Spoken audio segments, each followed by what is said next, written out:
दोस्तों, तीसा की ओर से और हम सब की ओर से आपको नया वर्ष मंगलमय हो।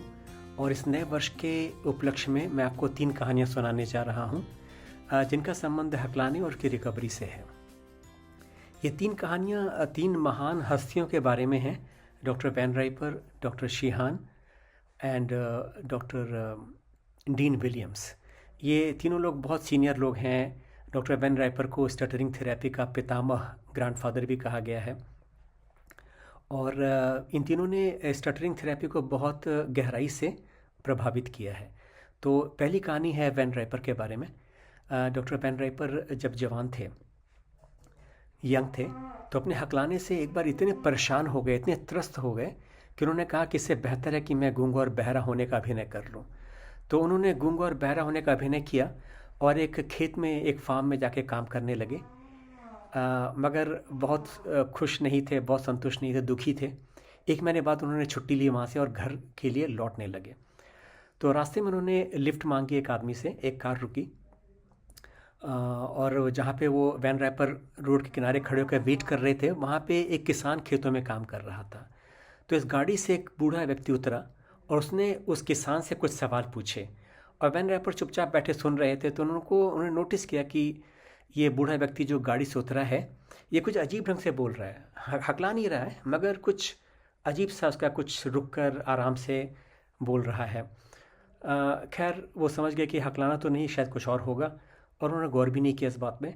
और जैसे ही इस बूढ़े आदमी ने अपने सवाल जवाब पूरे किए उस किसान से और गाड़ी को रीस्टार्ट करने लगा, तो वैन रैपर ने इशारा किया लिफ्ट मांगने के लिए, क्योंकि वो अभिनय कर रहे थे गूंगे और बहरे व्यक्ति का। तो उस आदमी ने बैठा लिया अपनी गाड़ी में और चल पड़े।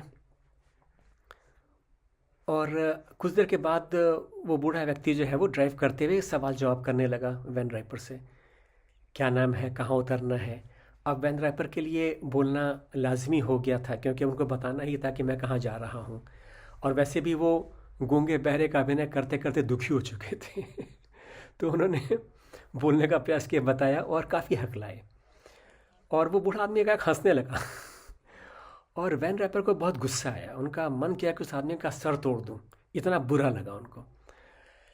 लेकिन उस बूढ़े व्यक्ति ने वैन रैपर का चेहरा देखा और भांप लिया कि इस जवान आदमी के दिल में क्या चल रहा है।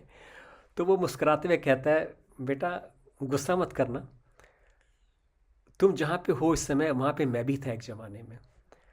तुम तो कम हकलाते हो, तुमसे ज़्यादा मैं हकलाता था। मैं जब भी हकलाता था तो इतना उछलता था, मैं क्या बताऊँ। हाथ पांव पटकता, चेहरे बनाता 1000 किस्म के, आंखें झपकाता, जुबान मुंह से बाहर निकालता। तुम्हारा तो कुछ भी नहीं हकलाना, तुमसे ज़्यादा मैं हकलाता था। अब वैन रैपर की आंखें खुली और वैन रैपर ने उसकी तरफ गौर से देखा कि मगर ये आदमी अब तो बहुत अच्छा बोल रहा, अब तो बिल्कुल नहीं हकला रहा। ये चमत्कार कैसे हुआ होगा। तो आखिर उन्होंने पूछा उससे। तो उस बूढ़े आदमी ने समझाया कि देखो, जब मैं जवान था तो मैं हकलाने को रोकने के लिए हकलाने से जूझता था।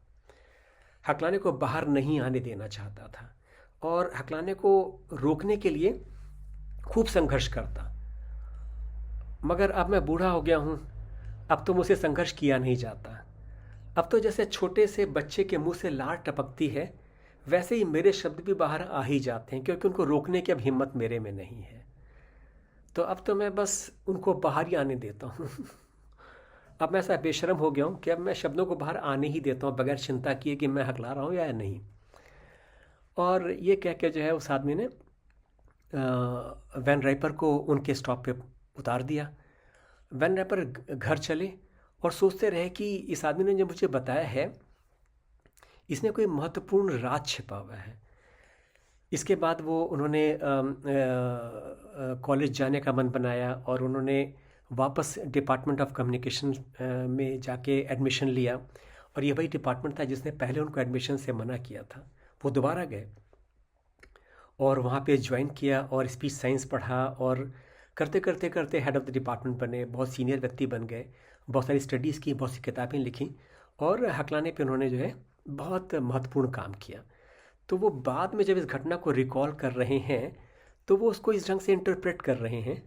वो कह रहे हैं कि उस बूढ़े आदमी से मुझे ये समझने को मिला कि हकलाना वो है जब हम हकलाने को रोकते हैं, जो संघर्ष करते हैं, अंदर उसको रोक के रखने के लिए, वही हकलाना बन जाता है। और बुढ़ापा आते आते आदमी इतना थक चुका होता है कि आदमी कहता है अब जैसे निकल रहा है निकलने दो यानी वो संघर्ष नहीं करता, और एज ए रिजल्ट उसका हकलाना भी गायब हो जाता है, जादू की तरह छू मंतर हो जाता है। तो वैन रैपर को ये बात समझ में आई कि हकलाने को रोकने के बजाय हकलाने को मॉडिफाई करना एक ज़्यादा सेंसिबल तरीका है। और इस घटना को याद करते हुए वो लिखते भी हैं कि उस बूढ़े आदमी से मिलने के बाद मैंने सोचा कि अगर बुढ़ापे का मैं इंतज़ार करूँगा तो ये तो पागलपन होगा। क्यों ना मैं इस बात को समझकर अभी से अपने ऊपर भी इस्तेमाल करूँ और ये तरीका औरों को भी सिखाऊं। और इस तरह से वैन रैपर ने एक बहुत ही विशिष्ट थेरेपी को जन्म दिया जिसको बोलते हैं स्टटरिंग मॉडिफिकेशन। इस तरह से बहुत सी टेक्निक्स उन्होंने दी दुनिया को, जिनमें से बहुत सारी टेक्निक्स हम तीसा में इस्तेमाल कर रहे हैं। जैसे बाउंसिंग है या वॉलंटरी स्टैमरिंग है, ये स्टटरिंग मॉडिफिकेशन का बहुत ही अच्छा नमूना है। अब मैं दूसरी कहानी पाना चाहूँगा। दूसरी कहानी डॉक्टर डीन विलियम्स के बारे में है, और ये कहानी बयान करी है जिम मैकेसी ने। जिम मैकेसी खुद एक स्पीच थेरेपिस्ट हैं, और जब वो नए नए ट्रेनिंग कर रहे थे, जब वो मास्टर्स कर रहे थे स्पीच साइंस में, तो एक कॉन्फ्रेंस में जाने का उनको मौका मिला, और वो देख के बड़े हैरान हुए जब उन्होंने पाया कि वो एक ऐसी टेबल पर बैठे हैं जहाँ पे बगल में उनके डॉक्टर डीन विलियम्स बैठे हुए हैं और कुछ महान लोग बैठे हुए हैं। तो वो बहुत वो अपना आपा खो बैठे। उनको मन में एकदम से आया कि डीन विलियम्स तो स्टटरिंग थेरेपी में बहुत ऊंचा नाम है, बहुत बड़ा नाम है, ऐसा इंसान मेरे इतने करीब बैठा है, क्यों ना मैं इस मौके का फ़ायदा उठाऊं। और उन्होंने लपक के एक सवाल पूछ लिया, और वो भी हकलाते थे, टिम मैकेसी खुद हकलाते थे, और उस समय हकलाने से बहुत ज़्यादा जूझ रहे थे। तो उन्होंने बड़ी हिम्मत करके हकलाते हुए पूछा, so doctor Williams, what is the secret to stop stuttering? यानी हकलाने को रोकने का ये राज क्या है, मुझे बता दीजिए प्लीज़।